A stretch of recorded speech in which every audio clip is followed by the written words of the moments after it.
Bienvenidos al podcast del Observatorio del Sur Global.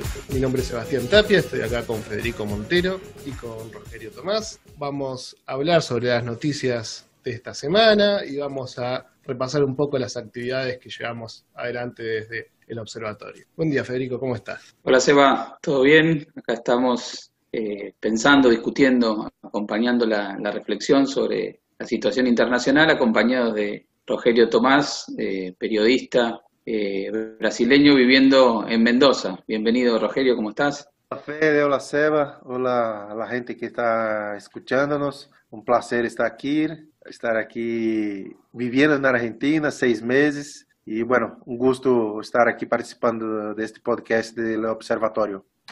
Muy bien, vamos a empezar por ver qué estuvo aconteciendo en el mundo esta semana. Este lunes, el 7 de septiembre, el Poder Judicial rechazó recurso de amparo presentado por Evo Morales, quien está exiliado en Argentina desde el golpe de Estado de octubre pasado, y confirmaron así la inhabilitación de Morales como candidato a senador. Sí, una semana que arrancó complicada para América Latina y que luego vamos a ir viendo que se profundizó. El tema de Evo se basa en una serie de artilugios que consolidan un poco ese proceso que se inició con el golpe de Estado luego de las elecciones, y ahí se verifica un poco cómo este tema del lawfare se va encadenando, ¿no? Cómo se encadena el engranaje judicial, mediático, para consolidar un régimen autoritario, excluyendo al partido mayoritario en Bolivia. Luego, finalmente, la candidatura de Arce y Choquehuanca se pudo inscribir, pero la proscripción de Evo tiene obvias consecuencias, dado que es el gran líder indiscutido del movimiento popular en Bolivia. Sí, podrá seguir su dirección del exterior, digamos, ¿no? Digamos, tampoco es excluyente, pero sí la posibilidad de tener un cargo como seguramente podría haber ganado la senaduría por Cochabamba, ¿no? Que era el objetivo de él, para reforzar todavía un gobierno, el gobierno de Arce. Pero bueno, eso va junto de la mano con lo que sucedió el mismo día en Ecuador, ¿no? Es como hasta sincronizado, si uno quisiera verlo. El mismo lunes, el Tribunal de Casación de la Corte Nacional de Justicia de Ecuador ratificó la sentencia contra el expresidente Rafael Correa en el marco de la causa conocida como Sobornos 2012-2016. Por este motivo no podrá participar en las elecciones del 2021 y además se le confirma la inhabilitación para ocupar cargos públicos por 25 años. No estamos hablando no solo de dejarlo fuera de estas elecciones, sino desterrarlo de la política ecuatoriana por los próximos 25 años, ¿no? Por toda una generación más.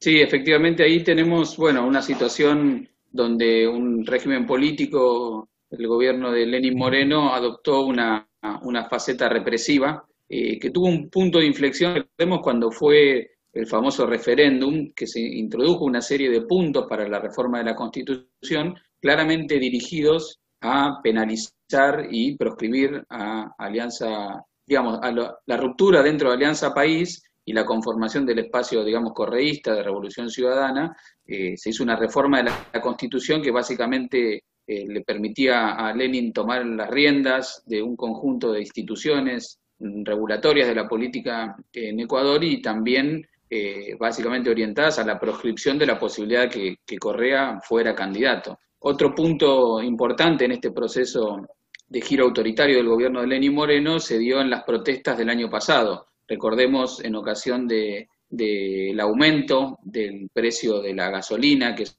un insumo fundamental para los campesinos en ese país, se dio un levantamiento de los sectores indígenas y populares que puso en vilo al gobierno de Lenin con el, digamos, no diríamos el apoyo, pero sí durante el transcurso de ese levantamiento indígena, los sectores de Revolución Ciudadana que pudieron permanecer en Ecuador, recordemos que muchos dirigentes debieron exiliarse, ya sea fuera del país o en embajadas de gobiernos solidarios, como es el caso de México dentro del propio territorio ecuatoriano, apoyaron las demandas del movimiento indígena en el sentido de confluir con una agenda un poco más amplia. Bueno, la decisión del gobierno de Lenin fue llegar a un acuerdo con el movimiento indígena, pero penalizar fuertemente a aquellos dirigentes de Revolución Ciudadana con argumentos totalmente banales, digamos, ¿no? Porque en el caso, por ejemplo, de la prefecta de Pichincha, Paola Pavón, por emitir un tuit donde hacía mención a las protestas, se la penalizó, digamos, recordemos, fue presa Paola Pavón y hoy tiene que afrontar un difícil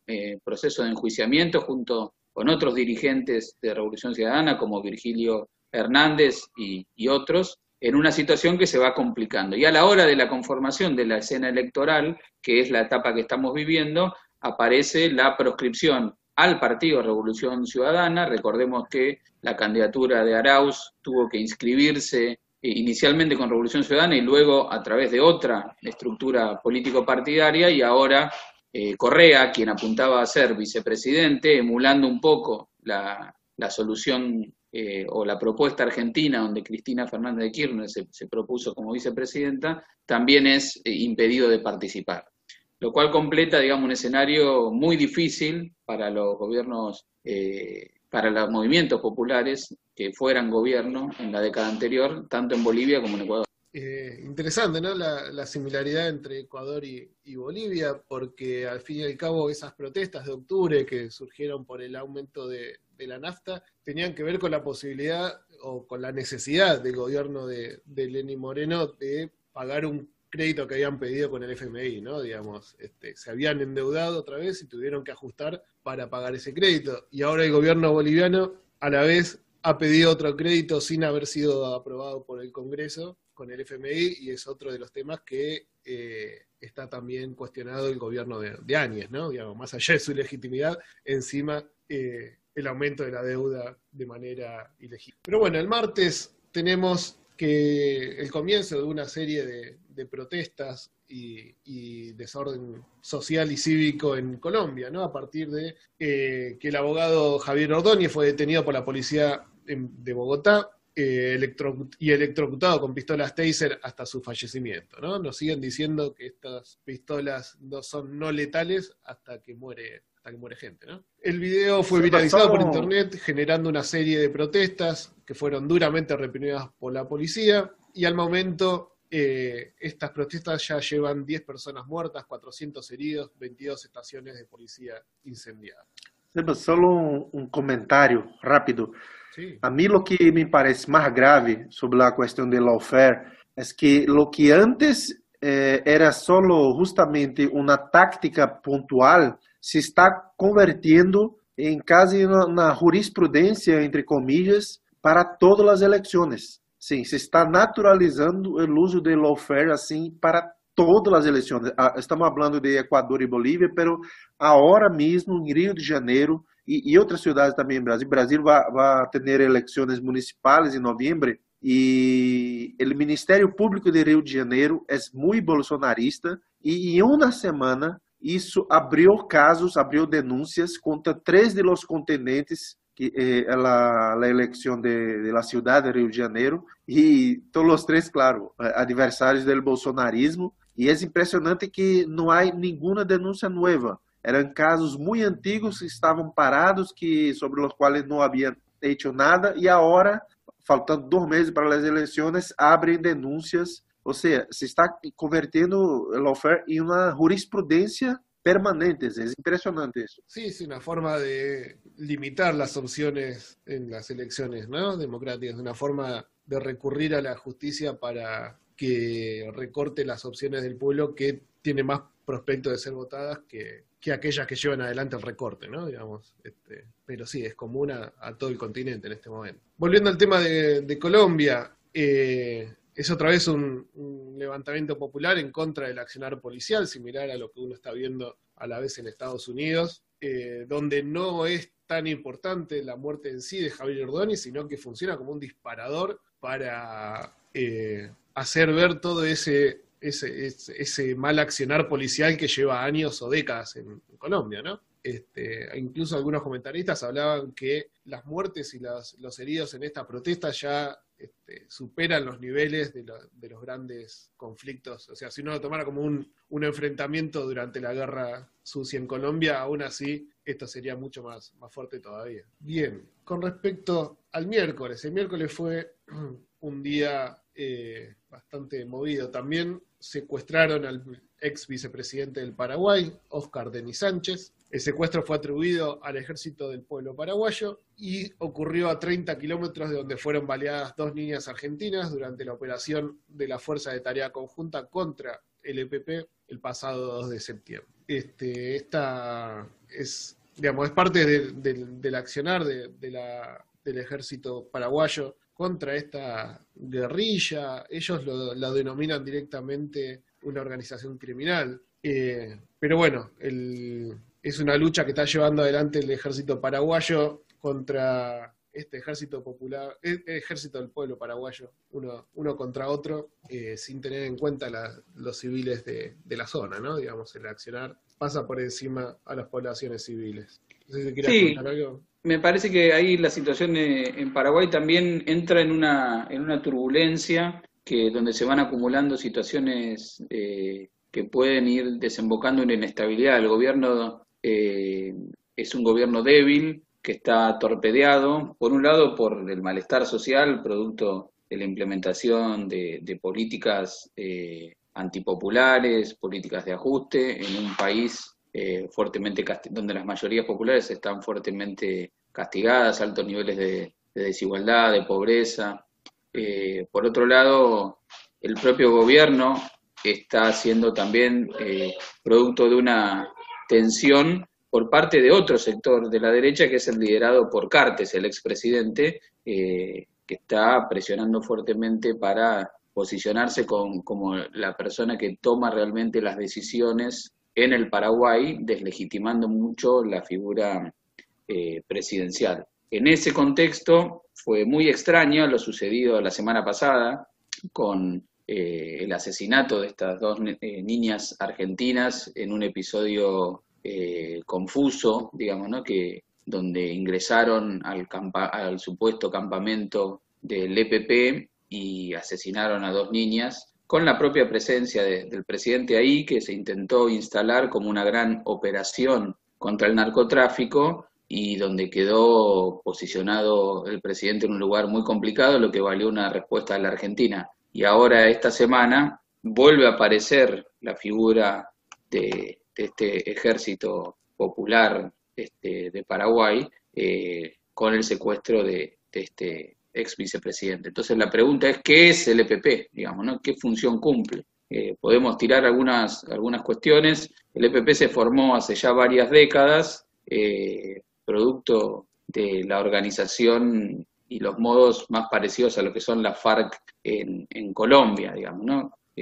Ha logrado subsistir, unas 40 o 50 personas lo conforman a partir de grupos familiares muy estrechos en un territorio dentro de Paraguay que es la frontera norte, lindante con Brasil, donde hay toda una serie de problemáticas específicas, tanto en lo que es la ruralidad, los campesinos, la presencia del narcotráfico, la presencia de pequeños cultivadores de marihuana, organizaciones paramilitares dedicadas a perseguir al EPP, un sector grande del agronegocio brasiguayo, digamos, ¿no? de la frontera entre Brasil y Paraguay.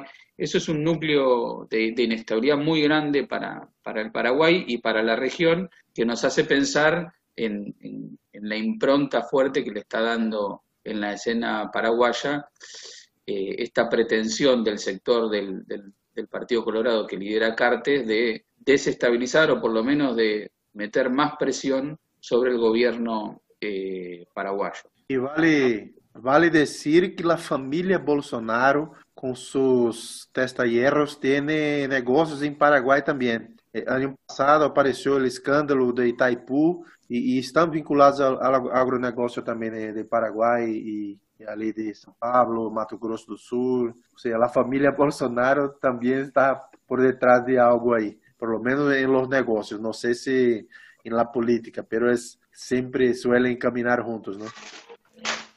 Bien, y el mismo día, otro vicepresidente, pero con más suerte, fue el de Afganistán, donde un coche bomba explotó en un atentado, matando a 11 personas e hiriendo a 15, pero aún así el vicepresidente Amrullah Saleh salió ileso. Lo interesante de este atentado es el momento en el que llega, ¿no? Digamos, después de 20 años de guerra, finalmente estaba avanzando en un proceso de paz, donde los talibanes estaban, ya acordaron con Estados Unidos el retiro de tropas y el alto al fuego. Ahora estaban negociando entre los talibanes con el gobierno afgano, y este atentado, digamos, podría llevar a descarrilar otra vez ese proceso de paz y volver a una guerra activa entre talibanes y el gobierno civil afgano, por decirlo de una forma. Parece que 20 años no es nada en este tipo de guerra ya. El jueves tenemos la cumbre de los países europeos del Mediterráneo, el Euromed 7, que apoya la intención de la Unión Europea de imponer sanciones a Turquía por sus actividades en el Mediterráneo Oriental, ¿no? Estas actividades, Turquía está buscando petróleo, está reclamando una nueva sección en sus fronteras marítimas, que se sobrepone con los reclamos que tiene Grecia y que tiene Chipre. Entonces, se dieron una serie de acuerdos cruzados, ¿no? Libia firma un acuerdo con Turquía reconociéndose unas fronteras marítimas, de las cuales Grecia y Chipre firman otro acuerdo reconociéndose otras fronteras marítimas, dejando una zona en el centro del Mediterráneo Oriental que todos reclaman a la vez, ¿no? Digamos. Entonces es justo en esa zona donde se está buscando petróleo y donde no terminan de ponerse de acuerdo a quién pertenece. Por eso estos países del Mediterráneo, son todos los países del sur de Europa, van a promover dentro de la Unión Europea la aplicación de sanciones a Turquía, recordándole que no es parte del continente europeo, ¿no? Sí, es un punto neurálgico en términos políticos en la zona del Mediterráneo. Ahí Turquía ha funcionado, bueno, históricamente como un nexo entre varios mundos, y en la reconfiguración del escenario geopolítico, luego de lo que fue la caída de la Unión Soviética, la conformación del eje atlántico entre Europa y Estados Unidos, Turquía ha ido reacomodando su situación geopolítica y no siempre exenta de tensiones. Es como Turquía es como una pieza que no termina de encajar nunca en los esquemas tal como están planteados, porque no se la puede entender como un aliado pleno y funcional al esquema occidental, tampoco es un aliado pleno, sino que ha tenido muchas tensiones con las proyecciones o intenciones de proyección de Rusia en la región, pero a la vez ha sido un actor determinante para un cierto grado de estabilidad cuando el conflicto comenzó a escalar. Entonces ahí la ambivalencia del gobierno turco, lo que ha sido sobre todo con el liderazgo de Erdogan, la pone en un lugar de la posibilidad de tomar ciertas decisiones, pero los países que están, digamos, alrededor y que tienen la zona de influencia más inmediata a esta pretensión de Turquía de erigirse con una cierta autonomía, haciendo gala de esta ambigüedad y este lugar particular, obviamente que a su vez son socios menores de la Unión Europea, como es el caso de Grecia, por ejemplo, tienen pocas chances de hacer valer digamos, sus demandas cuando se producen estos reacomodamientos. Pero es muy interesante, y para seguir esta situación de cómo se va a ir posicionando Turquía a futuro, sobre todo en este momento donde la Unión Europea parece haber entrado en una situación de crisis en cuanto a capacidad de imponer ciertas condiciones geopolíticas, y la ofensiva parece retomar de la mano más de la ambición de Rusia de volver a tener una presencia más fuerte de cara a una salida estratégica que es la Unión del Mediterráneo, ¿no? Sí, Turquía busca un nivel de autonomía mucho más amplio, aprovechando exactamente esto, ¿no? La debilidad en cierta parte de la Unión Europea y su posición específica de nexo entre Asia y Europa. Durante años buscó ingresar a la Unión Europea, buscó ser parte de este proyecto. Europa siempre fue, digamos, retrasando ese ingreso, corriéndole el arco, digamos, cada vez que quería acercarse. La OTAN, de manera similar, lo ha tenido a Turquía siempre como un socio parte, pero externo, ¿no? Digamos, sin tomar grandes decisiones sobre su participación. Entonces, Turquía ahora, que se siente un poco más fuerte o más organizada, está tomando un camino autónomo diferente.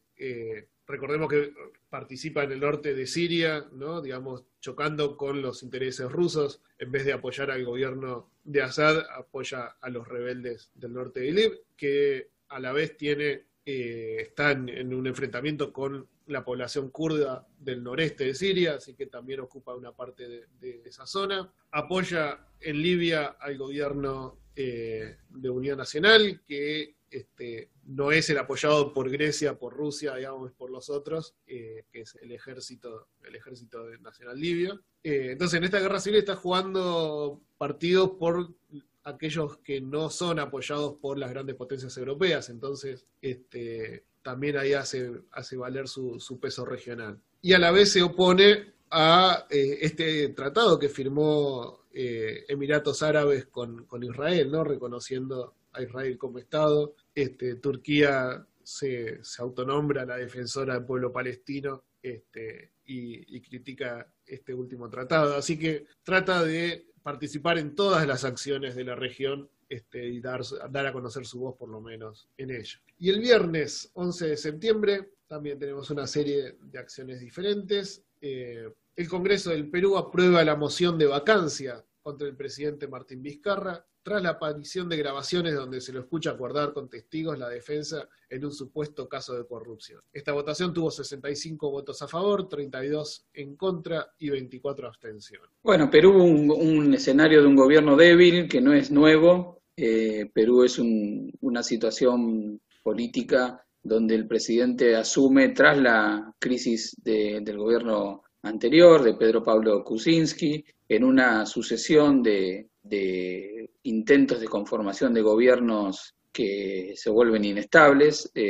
básicamente a partir del enfrentamiento en el plano de la política entre un sector de una derecha fujimorista que ha consolidado un núcleo electoral y político fuerte, del orden del 30-35%, que no le permite ganar la presidencia en segunda vuelta, pero que le permite ser un actor potente y con capacidad de veto y de incidencia en todo el escenario político de Perú, y como contrapartida a esta, una línea de una derecha más liberal, más neoliberal, que ha encontrado distintos actores para la conformación del gobierno, como fue el caso de Pedro Pablo Kuczynski, y ahora el caso de Vizcarra, a partir de la articulación más amplia, más heterogénea, más compleja y más inestable. Recordemos que a Vizcarra terminaron apoyando los sectores de la izquierda peruana en la segunda vuelta para evitar el triunfo de Keiko Fujimori. Aquí la pregunta es, ¿cuál es de fondo en Perú y cómo la conformación de una élite política y económica con fuerte capacidad de veto impidió incluso la conformación de un proceso de transformaciones muy tímido como el que encarnó Ollanta Humala? Recordemos, muchas esperanzas estuvieron puestas cuando Humala llegó al gobierno en el marco de un escenario latinoamericano signado por el avance de distintos gobiernos populares. Era la época de los gobiernos de los Kirchner, del PT, del Frente Amplio en Uruguay, con Evo Morales en Bolivia, Correa en Ecuador. Aún en ese contexto de avance, en Perú, la experiencia de Ollanta Humala no logró transformaciones significativas, ni siquiera transformaciones demasiado valorables, y entonces a partir de ahí lo que es el sector de la izquierda y el progresismo peruano entró en una crisis, porque luego de eso empezó toda una maquinaria también de investigaciones judiciales contra Humala, contra los referentes de ese proceso, dejando a la izquierda en una vacancia hasta la emergencia de la figura de Verónica Mendoza, que logró conformar un espacio atractivo en términos políticos y electorales, pero que le cuesta mucho poder incidir. Entonces, lo que se manifiesta en el sistema económico peruano es la vigencia de un modelo que en lo económico es, fuertemente neoliberal, donde las finanzas unidas al modelo extractivista son lo dominante, y el sistema político fuertemente inestable, sin capacidad de ir vertebrando alternativas. Y en los movimientos populares una fuerte fragmentación del movimiento campesino, con situaciones de enorme desigualdad. En Perú, solo agrego, sim, Fede hizo un resumen muy bueno de las disputas políticas. más allá de esto, el escenario actual de Perú tiene mucho que ver con la oferta así, de Lava Jato, la acción de Lava Jato de Brasil. Los fiscales de la Lava Jato de Brasil suelen publicar notas celebrando los arrestos, los hechos que pasan en Perú, suelen celebrar como si ellos estuvieran así también influyendo directamente en la política de Perú, como si estuvieran limpiando el país también. Y es impresionante porque en este contexto se mató un expresidente. Es algo muy grave. Alan García se mató y porque no se negó a asumir los hechos que sin duda serían difíciles de probar, porque la táctica de Lava Jato es hacer las denuncias, pero después va a buscar las pruebas. Y de hecho en Brasil no pasó eso, no consiguieron nunca achar, por ejemplo, las pruebas contra Lula. Y en Perú yo creo que debe ser lo mismo. Así que Lava Jato de Brasil está vinculada directamente a la tragedia, que podemos decir, la tragedia que está pasando en Perú. Bien. Sí, es importante esto que destaca Rogerio, porque desde los sectores populares, de las fuerzas progresistas, se suele pensar en la cuestión del lawfare en tanto afecta a líderes populares, que son su principal objetivo. Pero es cierto que en Perú la acción judicial de persecución sobre los expresidentes ha sido siempre un mecanismo de disciplinamiento, aún dentro de las propias fracciones de la derecha que se alternan en el gobierno en Perú. Y no es menor, digamos, que casi todos los que han sido presidentes terminen siendo investigados por corrupción, independientemente de que haya o no motivos para esa investigación y hasta que haya hechos. Es muy sorprendente que así suceda, digamos, ¿no? Entonces ahí hay un tema a pensar, cómo el engranaje judicial de persecución en Perú o de investigación en Perú se vuelve funcional a esta situación de inestabilidad política. Y hablando del tema Lava Jato, hay que recordar las fuertes implicancias de Odebrecht en Perú y las ramificaciones de esa investigación, que son una línea de investigación fuertemente impulsada por el Departamento de Estado norteamericano, en tanto, digamos, la presencia de Odebrecht como una empresa con proyección regional, metida en la obra pública de muchos países de América del Sur, sobre todo, fue un factor de preocupación para los intereses norteamericanos. Entonces ahí hay un hilo embrollado donde se articula el interés económico, la acción de la justicia, los medios de comunicación, estos jueces estrella que aparecen de un momento a otro, y que en Perú, uno quizás por no tematizarlo más seguido, es figura corriente. Así funciona el sistema y es un engranaje más de esta inestabilidad propia de la institucionalidad peruana, que contribuye a que nada cambie, porque en Perú puede caer un presidente, asumir otro presidente, y más o menos la situación sigue siendo la misma. Mira, por ejemplo, aquí un tweet de un fiscal de Brasil, de la Lava Jato de Brasil, chamado Robertson Poussobon. Em um tweet recente, assim, 17 de agosto, publicou isto. Grupo de 13 investigadores da Lava Jato em Peru difundiu nota este lunes para defender o trabalho desempenhado por el fiscal Daltan Dallagnol, que é o jefe da Lava Jato em Brasil. Ou seja, fiscais de Peru publicaram uma nota política em defesa de Dallagnol, que estava bajo fuego aqui, que foi agora incluso sancionado, recebeu uma sanção de censura política, desde a censura foi imposta por el Consejo Nacional del Ministerio Público.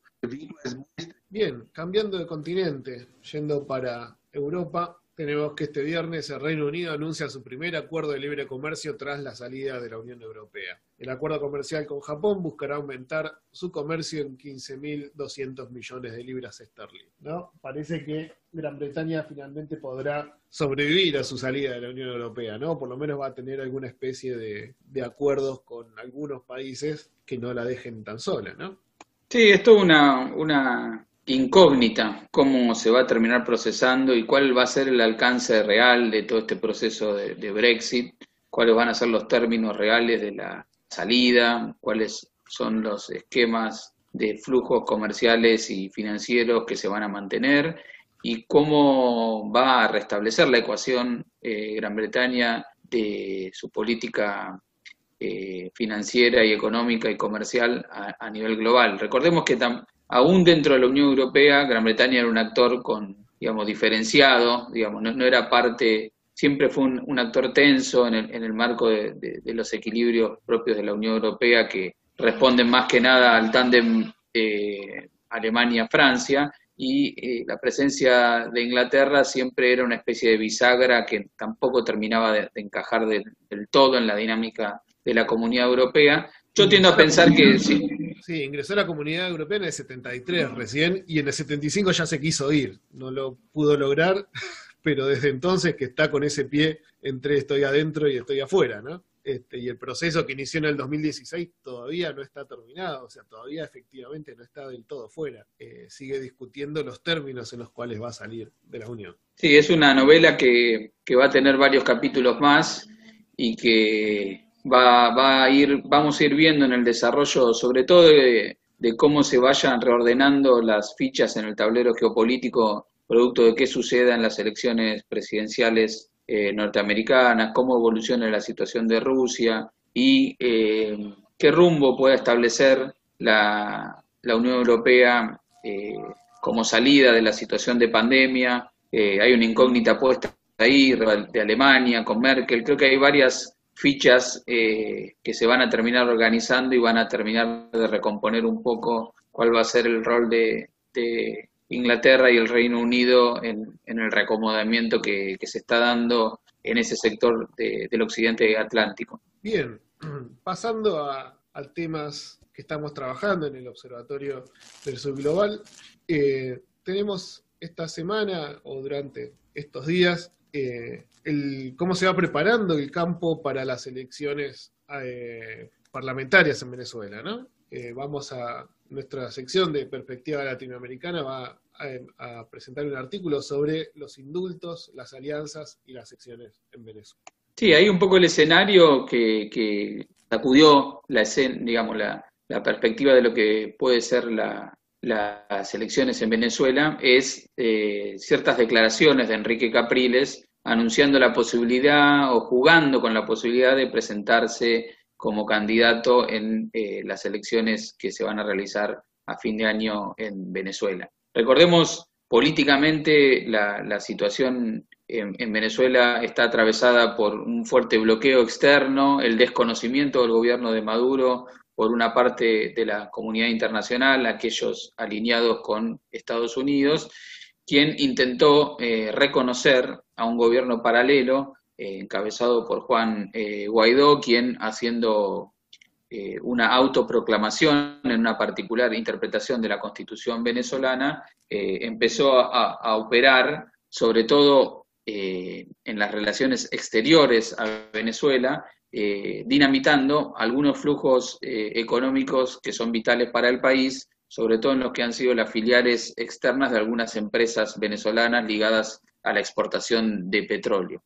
Y no podemos olvidar el intento de ingreso de algunos sectores alineados con Guaidó en la frontera venezolana en lo que fue enero de 2019. La situación de Guaidó comenzó a decaer en sus posibilidades reales de incidir como factor de cambio en la política venezolana, y de la mano de eso el gobierno venezolano empezó a tejer la posibilidad de construir un vínculo con un sector de la oposición que pudiera participar de la institucionalidad hoy vigente en Venezuela, que se sustenta básicamente en el Poder Ejecutivo y en la Asamblea Constitucional, que fue la salida política que encontró Maduro cuando se llevó a la crisis de la parálisis del funcionamiento de la Asamblea Nacional, controlada, recordemos, por la oposición, que impedía el avance y el funcionamiento de ciertas decisiones del Poder Ejecutivo. En esa trabazón institucional,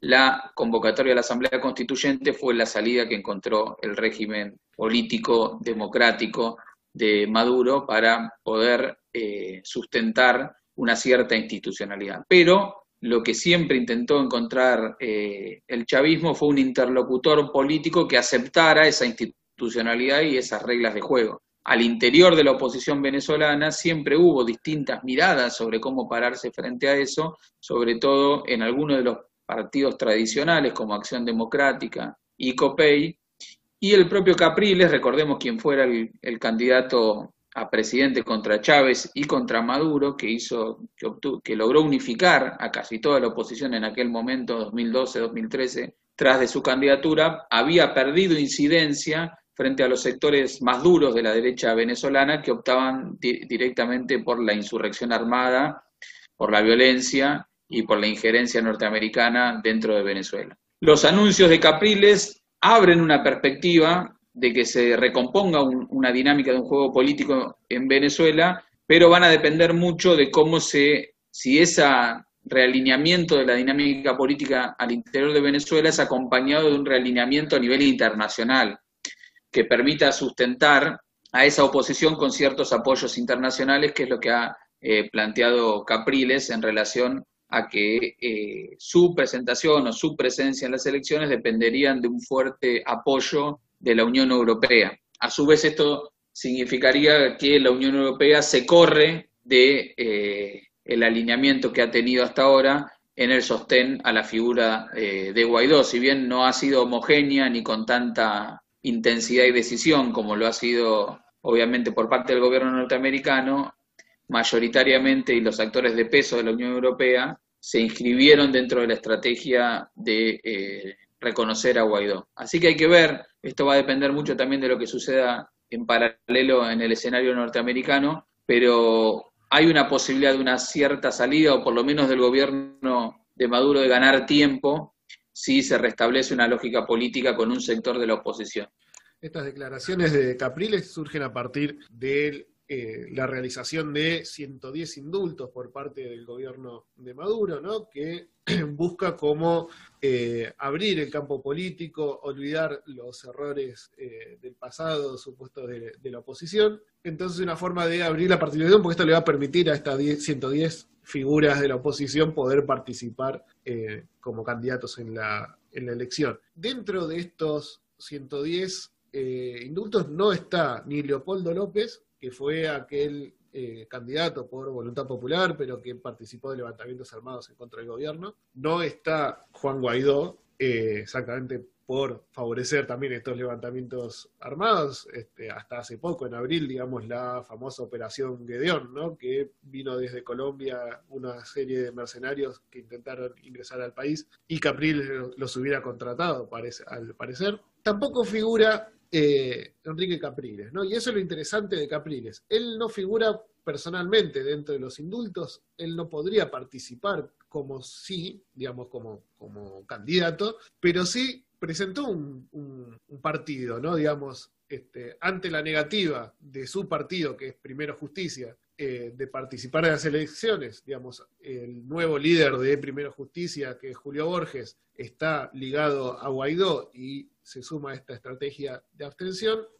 Capriles crea un nuevo partido llamado La Fuerza del Cambio y finalmente logra inscribirse y participar de estas elecciones, digamos, por lo menos presentar una lista de candidatos como una forma de apostar a este diálogo y a esta conformación de una nueva Asamblea Nacional. Entonces vamos a tener, por un lado, La Fuerza del Cambio, este partido nuevo de Capriles. Como habíamos dicho, Acción Democrática y COPEI van a ir unidas en la Alianza Democrática, y una tercera alianza también de pequeños candidatos que fueron de Primera Justicia y de Voluntad Popular, pero que se presentan por fuera de esos partidos, en la Alianza Venezuela Unida. Y por parte del chavismo va a continuar su gran alianza, el Gran Polo Patriótico, donde está no solo el Partido Socialista Unido de Venezuela, sino toda una serie de otros partidos que apoyan al gobierno de Maduro, ¿no? El Movimiento Electoral del Pueblo, Patria para Todos, Unidad Popular Venezolana, una serie grande de partidos. Pero bien, como decíamos, lo importante es también cómo van a ser los apoyos externos, ¿no? Los apoyos estadounidenses principalmente a este proceso, porque por empezar, más allá de este gesto de buena voluntad de los indultos por parte del gobierno de Maduro, la respuesta desde Estados Unidos llegó como una serie de sanciones electorales a la presidenta del Consejo Nacional Electoral y al Procurador General de la República, Reinaldo Muñoz Pedrosa, ¿no? Digamos, no importa lo que hagan, siempre reciben sanciones, ¿no? Entonces, es difícil seguir trabajando en este camino democrático. Sin embargo, básicamente los únicos que no participan de estas elecciones es el Voluntad Popular, que es el partido de Guaidó, Primero Justicia y una serie de partidos menores, ¿no? Digamos, parte nomás de la oposición. Sí. Creo que acá hay una oportunidad si se alinean los planetas, digamos, ¿no? Está todo muy atado con alambre, como decimos nosotros. Falta digamos, mucho para diciembre todavía. Falta mucho para diciembre, antes van a ser las presidenciales norteamericanas, hay muchas cuestiones aún para decidir, pero si se lograra conformar una escena electoral con una cierta pluralidad, también es una oportunidad para el recambio de figuras, también dentro del propio chavismo, porque hay que decir que en el marco de todo este proceso de desgaste económico, de intento de injerencia norteamericana, también hay un desgaste y una necesidad de recambio de cuadros al interior del propio espacio chavista, así lo vienen reclamando muchos sectores dentro del dispositivo.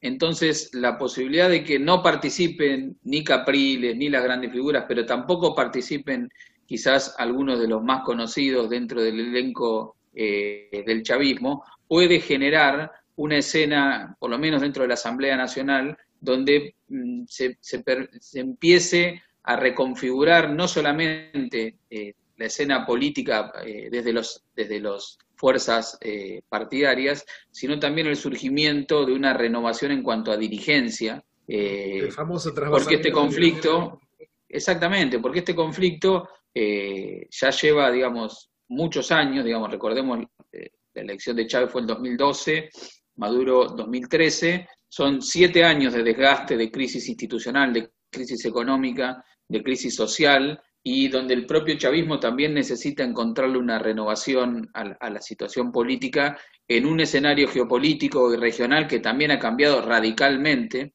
y entonces quizás una carta para jugar del chavismo en esta particular coyuntura es una renovación del escenario, pero también de su propio elenco dentro de la Asamblea. Es una apuesta, hay que ver cómo esto sucede, pero es una posibilidad que se abre siempre y cuando, como decimos, se terminen alineando los planetas. Bien, y otro tema que queríamos hablar... Sí, momento astrológico del podcast. Momento astrológico. Me gustó este ahí, Fede. Sí, justo, Rogelio, quería introducir el tema de Brasil, ¿no? Digamos, cómo están viendo desde allá nuestra situación en Argentina. Como sería de esperar de una familia vinculada al crimen organizado como es la Bolsonaro, están tratando de difundir un montón de fake news, de noticias falsas sobre Argentina. Desde junio esta operación empezó con fuerza desde junio, cuando el presidente Fernández anunció la intervención en Vicentín. Y ahí empezaron a crear cadenas de WhatsApp, textos hablando que Argentina no era más Argentina, era una China, estaba se convirtiendo en un país comunista, donde la propiedad privada no tenía más valor, el gobierno no respetaba. Y esto empezó en junio. Aquí en Argentina espero que el gobierno mantenga los ojos muy abiertos por red de actuación muy fuerte en las redes sociales. Solamente Bolsonaro, se suma su Facebook, su Twitter, su YouTube y su Instagram, tiene 38 millones de seguidores. Así, es casi la población de Argentina. Y aunque sea que hay muchos robots, muchas cuentas falsas, sin duda es un potencial enorme de hacer ataques muy fuertes contra un gobierno. Y aquí en Argentina actualmente hay oficialmente 85.000 brasileños viviendo aquí en Argentina, pero yo creo que este número sin duda supera los 100.000. Entonces, esto es lo que me preocupa más así, en este tema Brasil y Argentina, porque la extrema derecha de Brasil está usando, perdão, a extrema-direita global está utilizando o Brasil como cabeça de puente, para usar um tema militar, para invadir a Argentina com notícias falsas que tem o objetivo de atacar o governo e bueno, fortalecer la acción de la oposición local, la oposición más dura, radical de Macri y sus aliados. Y bueno, además de esto, dos noticias que quería destacar de los últimos días de Brasil, los dos con Bolsonaro, la familia Bolsonaro, una revista importante, Época, del grupo de la Rede Globo, publicou uma nota muito completa, um levantamento completo de los funcionários fantasmas de la família Bolsonaro. Para a gente de Argentina que não conosca bem, hago um historial rápido. Bolsonaro foi elegido concejal de Rio de Janeiro em 88 e em 1990 já foi elegido deputado federal. Em 2000, no ano 2000, seu filho Carlos Bolsonaro foi elegido concejal de Rio de Janeiro e tinha só 17 anos quando foi elegido e ao ano seguinte começou o mandato com 18 anos. E aí, até hoje, sigue no posto, se reelegendo seguidamente concejal de Rio. Em 2002, Flávio Bolsonaro, o filho maior de Jair, foi elegido deputado estadual em Rio de Janeiro. E em 2014, o filho mais jovem, que entrou na política, Eduardo Bolsonaro, foi elegido deputado federal por São Paulo. Mirá que Bolsonaro, sua família toda vive em Rio, sempre viveram em Rio, pero Eduardo se puso seu domicílio eleitoral em São Paulo para poder eleger-se também deputado federal. E aí, a lo largo desses 30 anos, e foi isso que a revista Época demonstrou, funcionários fantasmas da família receberam, em total, 29 milhões de reais. Em pesos, hoje, seria mais ou menos 460 milhões de pesos a lo largo de 30 anos, que foram utilizados para comprar imóveis. Isso já se sabe em Brasil. A família Bolsonaro comprou mais de 30 imóveis nestes últimos 20 anos aí.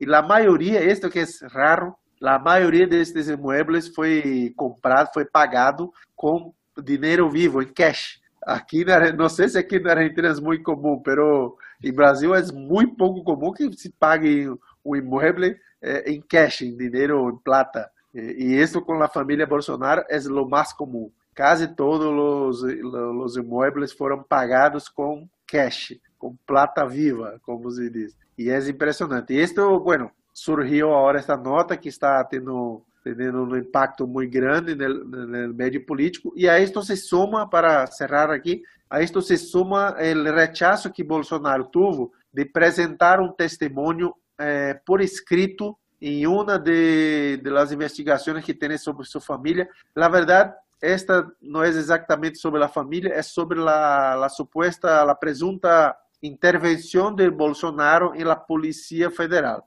Mas está neste contexto da atuação política da família. E a Suprema Corte rechazou o pedido de Bolsonaro para apresentar um testemunho por escrito, assim que Bolsonaro terá que fazer um testemunho oral, presencial. E, a ver quando esta família será totalmente desmascarada em Brasil. Sí, es importante, digamos, tiene dos cuestiones, ¿no? El tema de esta avanzada investigación sobre la familia Bolsonaro. Primero, desenmascarar el hecho de que, los Bolsonaro no eran unos outsiders de la política de Brasil, sino que no solamente que Bolsonaro hace muchos años, décadas que es diputado, sino que además son parte de un entramado evidente de intereses, de negocios que permiten sustentar actividades políticas y demás. Ahora, la pregunta es ¿por qué ahora aparece esto? Digamos, sin quitarle responsabilidad a la familia Bolsonaro, porque estas causas además muestran el carácter, digamos, sistémico, por más que hubieran sido marginales dentro del sistema político brasileño, los Bolsonaro fueron parte de eso y ahora son un emergente que permitió resolver una situación de ausencia de liderazgo para sustentar el proceso de golpe contra Dilma y Lula.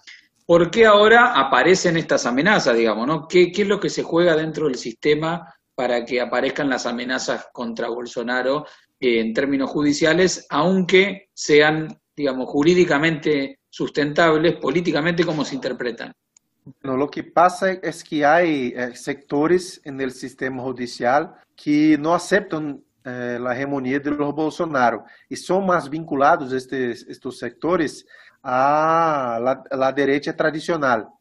Hablamos de PSDB, de demócratas, la gente de lo que llamamos de la Avenida Paulista, que es el centro financiero del Brasil, que más que dejar Bolsonaro con una posibilidad, sin dejar la población con una posibilidad, una esperanza de sacar a Bolsonaro del poder, del gobierno, no creo en esto. Más que esto, se trata de mantener Bolsonaro más calladito, bajo control, más bajo perfil, para que la agenda neoliberal se pueda implementar, se pueda aplicar la agenda neoliberal con más tranquilidad, porque no les conviene a la derecha tradicional de Brasil que Bolsonaro siga hablando sus estupideces, sus boludeces toda semana, todos los días. Esto es muy malo para la agenda económica neoliberal. Así que estos sectores del judiciario creo que trata más de esto. Estamos aquí, calmate ahí,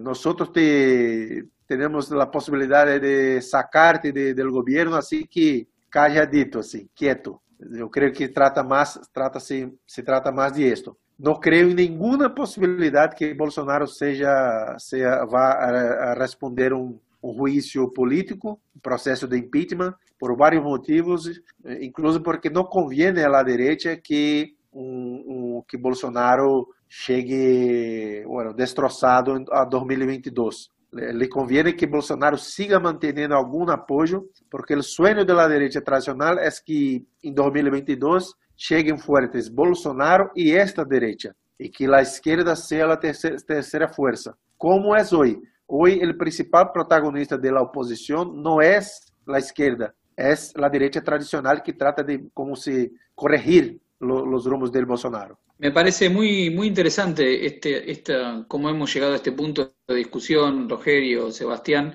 porque habla un poco de la reconfiguración general de la escena política en la región. Estábamos acostumbrados a pensar en dos polos durante la etapa de los gobiernos populares, digamos, un polo que apoyaba a los gobiernos, que representaba los intereses populares, con sus contradicciones, con sus limitaciones, pero también con sus enormes potencialidades, y pensar que enfrente se tendría a agrupar las distintas variantes desde el centro político, la derecha, la llamada nueva derecha, pero creo que lo que se vuelve dominante, sobre todo en estos últimos meses, es la emergencia al interior de la derecha en América Latina de estas dos almas, ¿no? Que la vemos en el caso de Venezuela con claridad, los que quieren participar de la escena institucional y los que quieren ir por la vía insurreccional, que lo vemos con claridad en lo que discutimos en Perú, digamos, ¿no?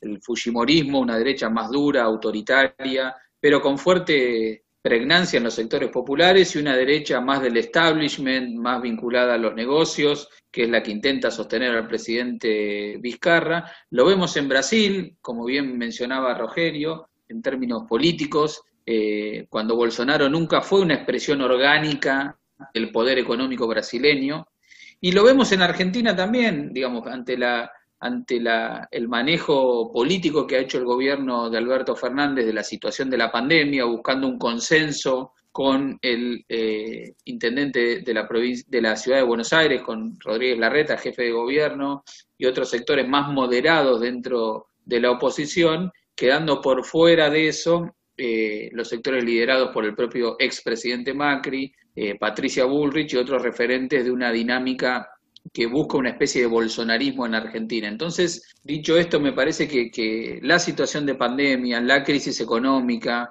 y la erosión de la democracia en la región empiezan a delinear una nueva configuración de la escena política, donde aparecen los sectores populares muy debilitados, mayoritariamente fuera del gobierno, perseguidos, encarcelados en casi todos los países de la región, y dos opciones que va configurando la derecha, una derecha más bolsonarista, digamos, más violenta, pero con más arraigo en los sectores populares, lo cual es toda una preocupación, y una centro-derecha más del establishment, más de los grandes centros urbanos, un poquito más sofisticada, que intentan repartirse, digamos, un poco la representación política institucional. En ese marco, la Argentina es una especie de excepción donde el gobierno intenta hacer un equilibrio para que no se quiebre el sistema político y no entrar en un enfrentamiento puro y duro con los sectores que buscan una provocación directamente, que es un poco lo que hemos visto esta semana con las policías. Así que bueno, un tema a seguir, digamos, ¿no? Cómo se va reconfigurando el escenario político. De la mano de este proceso de lawfare se busca instalar un escenario donde los sectores populares no puedan contar con sus representantes o no puedan presentarse, y que surja centro-derecha y una derecha más, entre comillas, bolsonarista en la discusión de la escena política. Muy bien, con esto hemos discutido todos los grandes temas de la semana, por decirlos así. Antes de terminar este podcast, me gustaría hablar un poco de las actividades que estuvo haciendo el observatorio esta semana, ¿no? Este jueves tuvimos un diálogo entre los parlamentarios y la relación Mercosur y Unión Europea, con participación de diputados de la izquierda alemana y participación de diputados del Frente de Todos. Fede, ¿nos querés contar algo? ¿Cómo fue? Se trató de un intercambio con la dirigencia de Die Linke en Alemania, que es un partido forma parte de la familia de partidos de la izquierda europea, se han delimitado y han surgido como expresión frente al giro centrista de la socialdemocracia en Europa, y que tomaron fuerza a partir de 2014, 2015, con la crisis en Grecia, con la crisis en España, la conformación de Podemos, el surgimiento de liderazgos como el de Jean-Luc Mélenchon en Francia, y en Alemania, de la mano de Die Linke, también con una cierta política que cuestiona fuertemente algunos de los núcleos que organizan el liderazgo alemán en Europa. La discusión se organizó en torno del Tratado de Libre Comercio entre Unión Europea y Mercosur, un elemento que no está hoy en la agenda central de la política argentina parlamentaria. Recordemos que hay un preacuerdo suscrito por el expresidente Macri en el contexto del giro que hizo el Mercosur con la llegada de Bolsonaro en Brasil al gobierno y con el apoyo de Paraguay y la ambivalencia en ese contexto de Uruguay. Ahora ese tratado tiene que recorrer un camino de ratificación parlamentaria en los países del Mercosur y también en el Parlamento Europeo. Las discusiones son intensas para los que están metidos en el tema. Para el gran público aún es un tema que no se ha presentado, pero que tiene obvias consecuencias estructurales, y un poco el debate giró en torno de cómo desde las fuerzas populares construir una estrategia común frente a eso, en el marco de lo que va a ser un escenario difícil de la pospandemia, tanto para los países del sur como en la propia Europa. Bien, y esta semana seguimos con actividades. Tenemos este miércoles el segundo diálogo en el ciclo Pensar la Unidad Sudamericana. Este diálogo va a ser sobre China, Rusia y Estados Unidos, viejas y nuevas fuentes de poder e influencia en la región sudamericana. Vamos a tener invitados importantísimos como Verónica Perestaffi, presidente de la Asociación de Estudios de Relaciones Internacionales Argentina, Leandro Morgenfeld, que es investigador adjunto del CONICET y co-coordinador de GT Glaxo Estudios sobre Estados Unidos, Enrique Dussel-Peters, que es coordinador del Centro de Estudios China-México de la Universidad Nacional Autónoma de México. Todo esto coordinado por nuestra compañera Mariana Vázquez,